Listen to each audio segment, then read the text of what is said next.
Olá, olá pessoal, bom dia, boa tarde, boa noite, como é que estão vocês? Com licença, estou entrando aqui na casa de vocês para falar aqui mais uma aula de História Geral no na nossa plataforma online. Sejam muito bem-vindos a essa nova aula. Nessa aula aqui, a gente vai continuar o nosso papo sobre o período do entreguerras. A gente está estudando aqui o período entre a Primeira Guerra Mundial e a Segunda Guerra Mundial, ok? A gente já viu como que isso daí aconteceu lá nos Estados Unidos, A gente conversou sobre a década de 1920 nos Estados Unidos, falamos sobre a crise de 29 e sobre a recuperação dessa crise, lá no New Deal do Roosevelt, E nessa crise de 29, uma coisa que ficou muito claro durante essa crise e que vai reverberar para o mundo inteiro agora foi a crise daquelas ideias liberais. O liberalismo, enquanto ideal econômico e político, vai entrar em decadência no mundo por conta da crise de 29, porque as pessoas entenderam que a crise de 29 foi causada pela crise do liberalismo. Então, se o liberalismo gerou a crise de 29, seria necessário abandonar esse movimento, esse ideal político e econômico. Tudo bem? Mas isso tudo vamos com calma, a gente vai pensar melhor durante essa aula. Legal, agora que a gente já entendeu essa situação nos Estados Unidos, a gente vai cruzar o Atlântico e ir lá para a Europa, pensando primeiro na Itália. Hoje o nosso foco vai ser nas condições italianas no pós-Primeira Guerra Mundial. Ok, pessoal? A gente vai então conversar sobre as condições desse país e no surgimento de uma nova forma de se fazer política, que é o fascismo. Tudo bem? Hoje a gente vai conversar sobre o surgimento e a consolidação do fascismo na Itália. Então vamos mergulhar direto aqui na nossa aula. E aqui vai uma dica para vocês, tá? Eu vou testar um novo formato para esse vídeo. Vocês devem ter percebido, eu estou testando vários formatos, vários jeitos de fazer esses vídeos e aí eu quero o feedback de vocês para saber como é que está ficando, Na aula de hoje, eu não vou colocar os slides aqui na tela, tá? Aqui na tela do vídeo de vocês, vai ser só eu falando. Os slides estão disponibilizados para vocês, então, o que eu vou pedir para que vocês façam? Abram o slide e deixem o slide em uma janela e o vídeo em outra, se possível. Se isso não for possível, anota primeiro os slides e daí assista o vídeo para acompanhar as duas coisas ao mesmo tempo. Beleza, galera? Vamos ver se funciona. Se não funcionar, deixa aqui no comentário, fala se funcionou, se não funcionou, como é que foi, beleza? Então vamos lá para a nossa aula aqui, tá? Já no primeiro slide, no slide de abertura, que vocês devem ter visto lá, está escrito fascismo e tal. E tem uma obra de arte ali recortada. Isso é um recorte de uma obra de um movimento artístico chamado futurismo. Foi um movimento que cresceu ali na Europa e no mundo, nesse período entre guerras. Essa obra está retratando um trem. Depois a gente pode conversar melhor aí sobre esse futurismo, sobre a ideia desses caras, Então vamos lá, direto para o nosso primeiro slide, que tem como título A Era dos Extremos.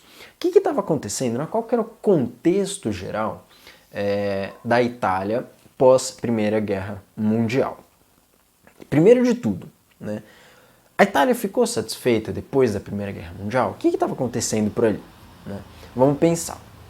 A Itália perdeu cerca de 600 mil italianos, 600 mil pessoas morreram durante a Primeira Guerra Mundial, além de quase 1 milhão de feridos. Ou seja, a Itália teve um peso humano, um sofrimento humano e perdas muito grandes, muito grandes. No entanto, quais foram os resultados que a Itália obteve com essa Primeira Guerra Mundial? Não foram muitos resultados. Será que a Itália conquistou muitas terras? Não. Vocês devem ter lembrado que a gente estudou na metade, na verdade, do primeiro bimestre, aquela questão do Tratado de Versalhes, dos tratados de paz da Primeira Guerra Mundial. E a Itália saiu muito vencedora desses tratados? Não, ela ficou super apagada, principalmente porque ela virou a casaca no meio da guerra. Ou seja, Ela teve um enorme esforço, enormes gastos humanos, mas não obteve aquilo que ela queria. Não obteve grandes colônias, não obteve vantagens econômicas. Então os italianos pensavam assim, meu, para que a gente fez toda essa guerra, sabe? Para que serviu todo esse esforço humano, né, que a gente teve durante a Primeira Guerra Mundial? Não serviu de nada. E não serviu de nada por quê? Porque as grandes potências, Estados Unidos, Inglaterra e França, não deixaram. Então a culpa é deles. A culpa é da França, né, da Inglaterra, dos Estados Unidos. Percebam que a gente já começa a ver um movimento, né, de culpar o seu vizinho, de culpar um outro país por alguma coisa que aconteceu. Né? Vocês refresquem aí a cabeça daquele papo anterior da Primeira Guerra Mundial que a gente falou, do nacionalismo. Né? Já fiquem de olho nisso. O que mais que aconteceu, né, por conta dessa Primeira Guerra Mundial? Uma crise econômica enorme. Imagina um país que perdeu grande parte da sua mão de obra. Um país que, por conta de todo aquele esforço de guerra, teve a sua economia desestruturada. A Itália viveu uma grande crise econômica, passou por grandes dificuldades, uma dificuldade de reconstruir o seu parque industrial, de voltar a ter crescimento econômico. Tudo isso é extremamente negativo, né, para esse país. Um país que está tendo mais e mais e mais dificuldades econômicas, né? Um país que vai sofrer muito. E dentro de todo esse contexto, né, a esquerda cresce muito. Os movimentos socialistas e anarquistas estavam crescendo na Itália, justamente porque eles percebem que todo aquele sistema capitalista, né, e as disputas imperialistas geraram essa situação de crise. Eles olham para a União Soviética e falam, pô, a União Soviética parece que está dando certo, cara. A revolução lá funcionou. Por que a gente não faz isso na Itália também? Isso estava passando na cabeça de muitos operários italianos, o que, né, fez com que a burguesia italiana abrisse os olhos. Se o movimento socialista está crescendo na Itália, significa que a burguesia italiana, né, os donos das indústrias italianas, podem vir a sofrer alguma coisa. Eles podem perder as suas indústrias, né, eles podem inclusive perder a vida se acontecer alguma revolução. Então você tem um grande crescimento da esquerda. Ao mesmo tempo, né, aquele sistema político meio de centro, né, um sistema político liberal, estava em decadência. Lembrem-se, ele deu resultados horríveis lá nos Estados Unidos. Né? Então, o liberalismo enquanto política econômica está cada vez mais mal visto dentro dessa década de 1920 e, sobretudo, na década de 1930. Se você tem um grande crescimento da esquerda e um enfraquecimento do centro, o que acontece? A extrema-direita também vai crescer. Por isso que o historiador Eric Hobsbawm chamou esse período, né, do século XX de a Era dos Extremos, sobretudo por conta desse crescimento dos dois extremos, tanto da extrema esquerda, né, figurada sobretudo pela União Soviética, e da extrema direita, né, que vai crescer agora com o fascismo e o nazismo. Ok, pessoal? Então vamos lá para o nosso próximo slide, para pensar um pouco em quem foi o grande protagonista do surgimento e crescimento desse fascismo na Itália. E esse cara, o protagonista do fascismo, é sem dúvida o Benito Mussolini. Tá? Quem que era esse cara? Esse é o cara da fotinho que tem aí no nosso slide. Quais são as ideias que o Benito Mussolini defendia? Em primeiro lugar, um ultranacionalismo. Pega aquele nacionalismo que a gente já estudou durante, né, o contexto geral da Primeira Guerra Mundial e aumenta ele, potencializa ele. Esse é o nacionalismo do Benito Mussolini. Entendendo que os italianos são superiores a todos, por conta do seu histórico, por conta da sua cultura, os italianos são superiores. E por isso a gente tem que fortalecer a língua italiana, a cultura italiana, os esportes italianos, inclusive. Né? Então, por isso o ultranacionalismo, que foi retroalimentado, né, pelos resultados da Primeira Guerra Mundial. Ok? O Benito Mussolini também era anticomunista, o que é uma coisa meio, né, difícil da gente entender, porque ele é filho de militantes anarquistas, ele é filho de militantes da esquerda. Mas, sobretudo por conta do movimento que aconteceu lá na União Soviética, né, com os bolcheviques, o Benito Mussolini e grande parte da Europa ficaram muito, como é que eu posso dizer, assustados com aquilo que aconteceu na União Soviética, na Rússia e, portanto, na União Soviética, né? E isso fez com que crescesse muito o movimento anticomunista. O Benito Mussolini vai ser um dos grandes representantes desse movimento anticomunista, ok? Que também pode ser chamado de anti-bolchevique, né? Porque houve muito essa associação do comunismo ao bolchevismo. O Mussolini também tinha um apreço muito grande pela violência. Ele achava que a violência era uma coisa positiva.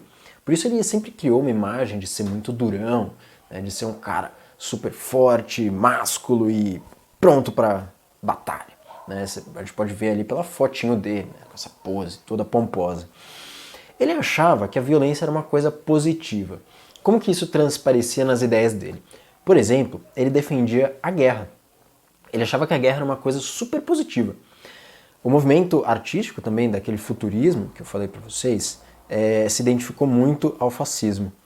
E tanto esse movimento futurista quanto o Mussolini e os fascistas, né, que a gente vai falar melhor no próximo slide, defendiam muito a violência e a guerra. Um dos argumentos que eles utilizavam para defender a guerra era a ideia de que a guerra separa os homens mais fortes dos homens mais fracos, como se fosse uma seleção artificial desses homens. O que eles pensavam na cabeça deles, né? Numa guerra, os homens fracos morrem. Os homens fortes sobrevivem na guerra, né? Portanto, no fim de uma guerra, sobrevivem só os homens mais fortes. Se você tem um grande período de paz, né, se multiplicam homens fracos naquele país e esse país se torna mais fraco. Por isso é necessário, na cabeça dos fascistas, né? Isso tudo é na cabeça dos fascistas, né? É necessário que você tenha constantes guerras para sempre estar selecionando os homens mais fortes, ok? Que mais que o Mussolini pensava? Ele pensava que aquela democracia que existia e que foi incorporada pelos países, sobretudo no fim da Primeira Guerra Mundial, né, era uma coisa que não funcionava muito bem. O Mussolini pensava tudo isso com base no parlamento italiano que existia naquele período. Esse parlamento italiano estava dividido em dois grupos muito distintos. E esses dois grupos ficavam batendo cabeça na hora de tentar governar o país. Então, como eles tinham ideias muito distintas, o parlamento nunca chegava a uma conclusão e, portanto, ele demorava muito para tomar atitudes. Então, às vezes, demorava demais para resolver os problemas. Então, o que Mussolini defendia? Ele falava, olha, esse esquema aí da democracia não dá certo justamente porque ele não consegue tomar decisões. Então, muito melhor seria para o Mussolini, na cabeça do Mussolini, se uma única pessoa tivesse o poder e aí essa única pessoa tomaria todas as decisões. Assim ele consegue tomar as decisões muito rapidamente. Ah, professor, mas e a opinião das pessoas? Tanto faz. Mussolini não estava nem aí para a opinião das pessoas, né? Mas ele achava que um grande representante do povo poderia tomar essas decisões, mesmo que elas fossem autoritárias. E, para conseguir, né, divulgar as ideias dele, para ter peso político, o Mussolini criou uma organização. Ele juntou pessoas que pensavam, né, parecido com ele e formou grupos, sobretudo grupos armados, né, grupos que defendiam também aquela violência e tal. Como que ele chamou esse grupo? De Fascio di Combattimento. Né? Lá em 1919 ele fundou esses Fascio di Combattimento. Bom, pula aí para o próximo slide que a gente vai falar do fascismo, ok? Primeiro de tudo, que porcaria que é esse fascio que o Mussolini estava, né, falando para criar o nome do grupo dele, né? O que é o fascio? Fascio era um machado muito mais simbólico do que realmente utilizado no período romano, né, no Império Romano. Esse facho era como um machado, né? Mas que não era um machado como os que a gente tem hoje, né? Se você pegar um machado hoje, é um cabo de madeira com uma lâmina pregada, né? Mas aí no slide de vocês devem estar vendo uma fotinho de um facho da época romana. Esse facho aí, ele é formado por várias pequenas hastes, né? Vários pequenos filetes de madeira juntos com uma lâmina presa. E eles têm um valor muito mais simbólico do que real. Por quê? Porque eles estão representando, né, cada uma dessas varetas representa mais ou menos uma pessoa. Pensa no seguinte, você tem uma varetinha só, uma varetinha bem fininha. Se você pega essa vareta e dobra ela, ela vai quebrar super facilmente. Se você pega duas e tenta quebrar, elas também quebram facilmente. Mas, quanto mais dessas varetinhas você coloca juntas, mais difícil fica para você quebrar elas. Você pode pensar isso numa folha de papel também. Se você quiser fazer esse teste em casa, eu não me responsabilizo por nada, né? Vocês estão livres para fazer testes e experimentos na casa de vocês. Mas sei lá, pega uma folha de papel, tenta rasgar. Super fácil, né? Agora, pega uma lista telefônica. Mentira, vocês nem sabem o que é isso, mas enfim. Pega um caderno muito grandão e tenta rasgar ele. Mano, não vai dar certo, sabe? Rasgar muitas folhas juntas não dá certo.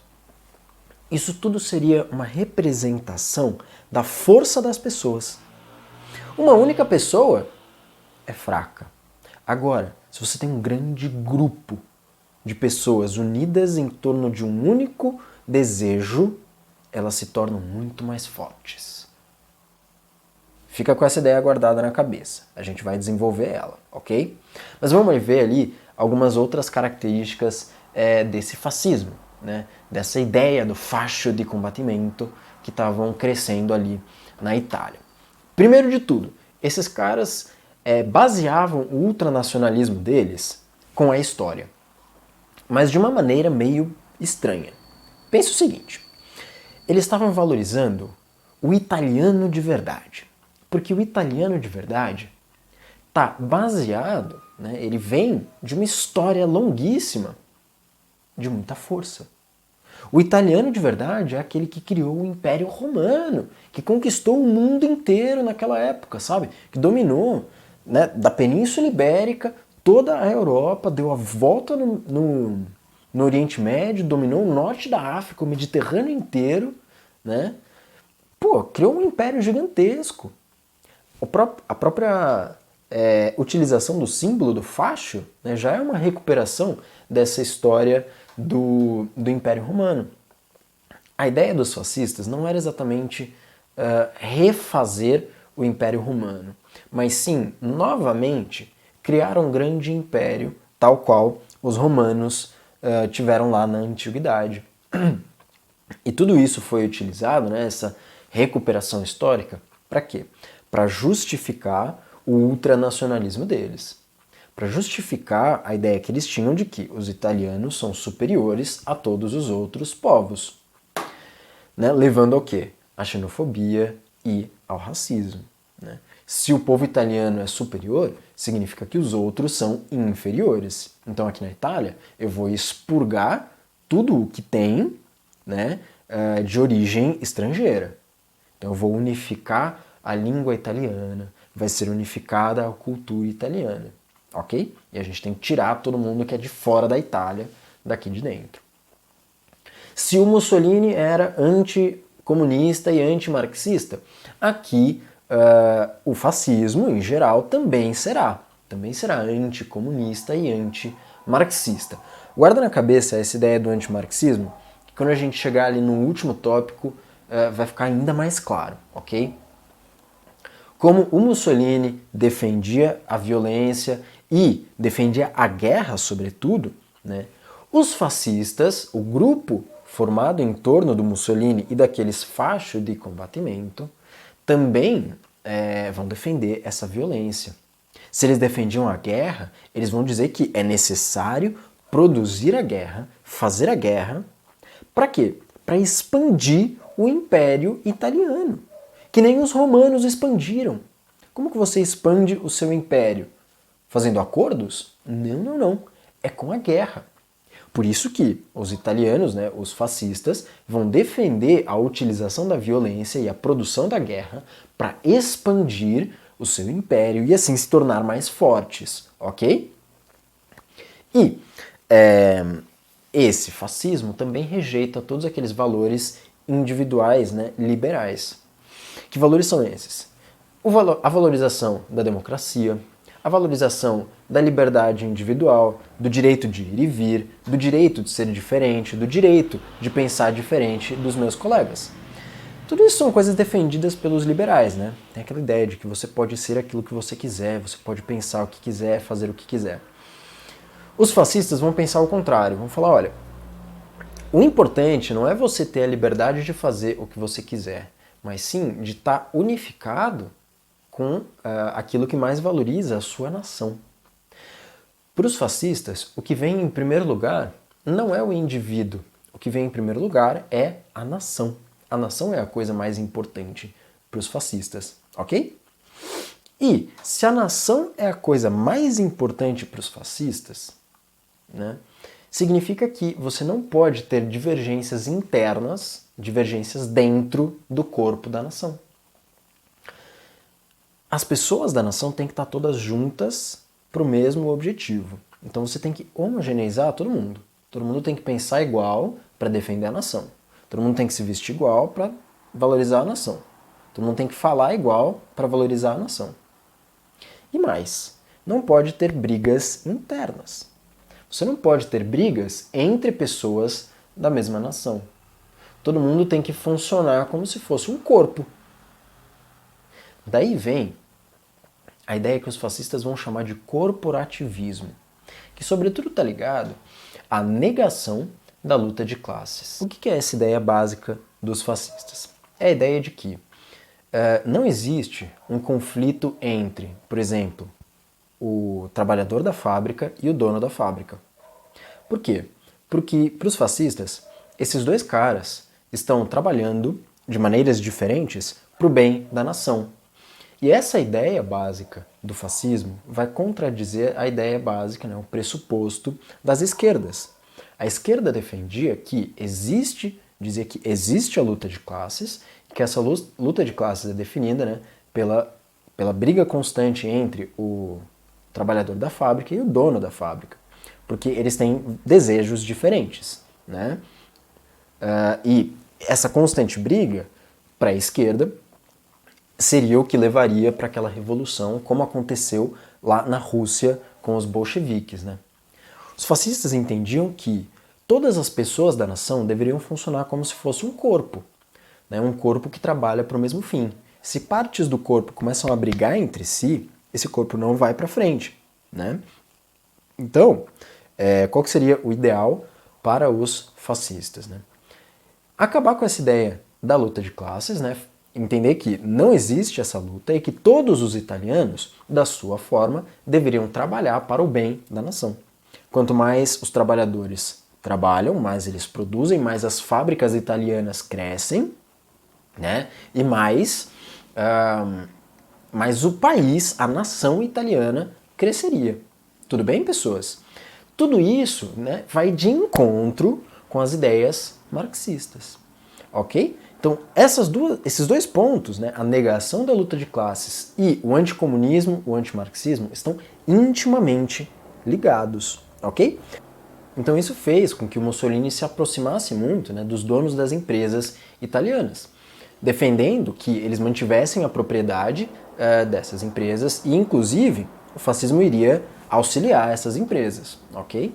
O que distancia, né, o fascismo da esquerda. Por isso que a gente não pode dizer que o fascismo foi um movimento de esquerda, né, porque ele se aliou, né, ele teve muitas alianças com os donos das empresas, mantendo e reforçando a propriedade privada dessas empresas, né, o que contradiz as ideias da esquerda. Ok, pessoal?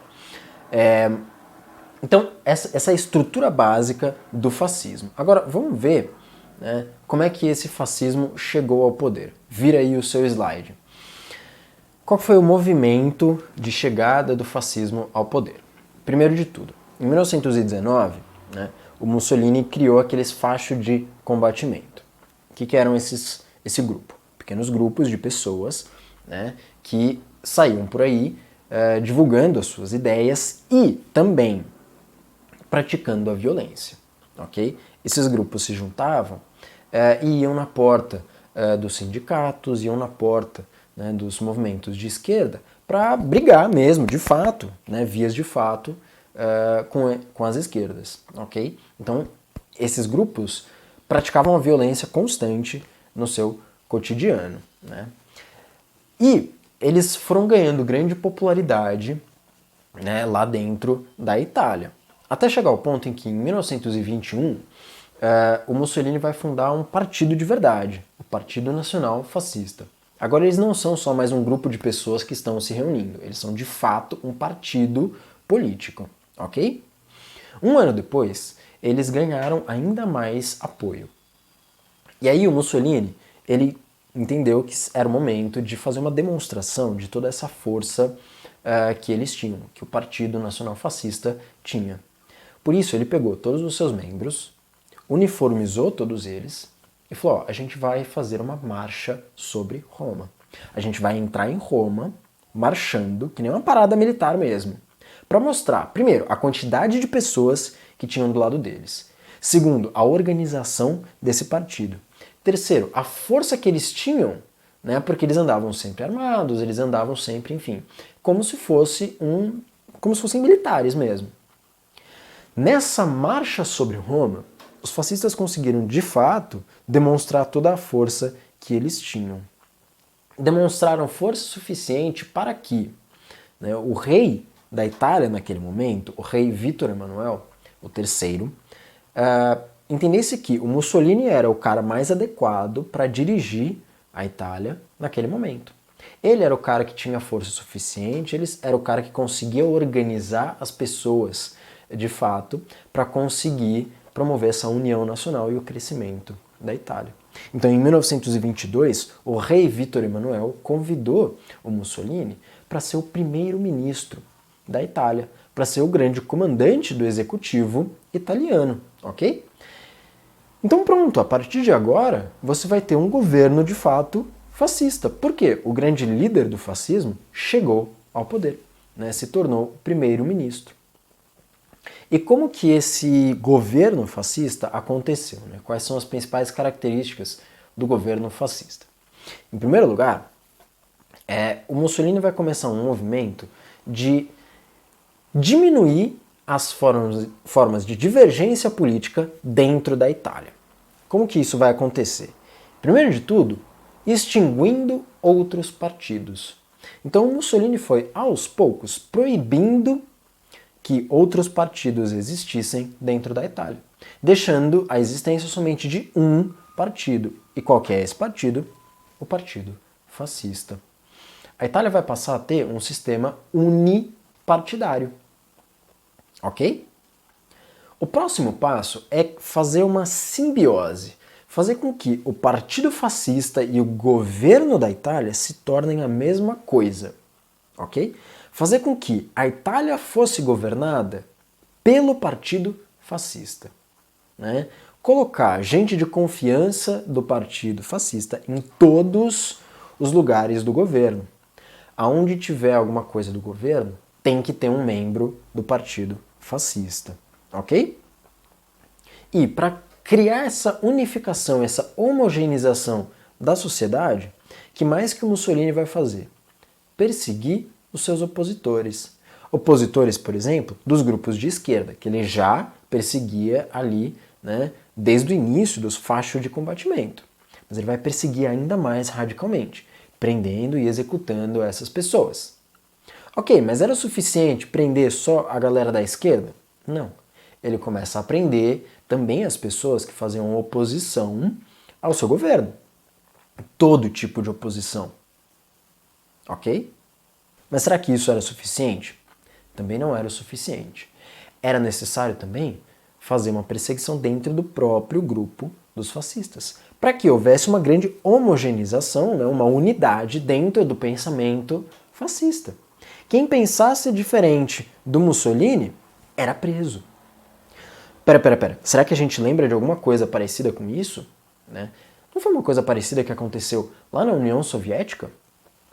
Já começamos a ver aí algumas aproximações entre esses dois grupos. Apesar de que, eu reforço novamente, né, o fascismo seja de extrema direita e a União Soviética, né, de extrema esquerda, ok? Mas existem aproximações entre eles, ok? Cerca de 300 mil pessoas foram perseguidas pelo Partido Fascista nesse período, né? E, para conseguir criar essa unidade de pensamento entre todos os italianos, foi utilizada intensamente, né, as propagandas. As propagandas foram muito utilizadas pelo Partido Fascista para conseguir unificar o pensamento de todo mundo. Essas propagandas foram utilizadas também para reforçar a imagem do grande líder, do Duce, do líder que era o Mussolini, para criar a ideia de que só o Mussolini seria capaz de governar e de, né, levar a Itália à grandeza. Tudo bem, pessoal? Para conseguir o apoio de todos os setores da sociedade e impedir que houvesse aquela oposição, né, entre os trabalhadores e os donos das fábricas, por exemplo, o Mussolini, em 1927, criou a Carta del Lavoro. E o que é a Carta del Lavoro? São uma série de leis trabalhistas, ok? Essas leis trabalhistas criadas pelo Mussolini davam algumas concessões aos trabalhadores, mas, ao mesmo tempo, retiravam deles o direito de se organizar entre os trabalhadores e, por exemplo, fazer greves. Okay? Essa ideia de fazer greves ficou proibida na Itália com a Carta del Lavoro. E que direitos trabalhistas eles ganharam? Ganharam salário mínimo, direito às férias, etc. e tal. Okay? Mas era um ganha-perde, né? Ganharam essas defesas deles, mas perderam a capacidade de se organizar enquanto grupo de trabalhadores. Com todas essas ações, com uma utilização intensa da propaganda, com a perseguição aos seus opositores, com um domínio muito grande da educação das crianças, né, para que as crianças fossem educadas de acordo com as ideias fascistas, com a Carta del Lavoro, com a proibição de greves e da organização dos trabalhadores. Com tudo isso, o Mussolini foi, aos poucos, né, conseguindo dominar toda a população italiana. E por isso ele tinha um intenso apoio das massas, né? Um intenso apoio das massas para apoiar as decisões dele.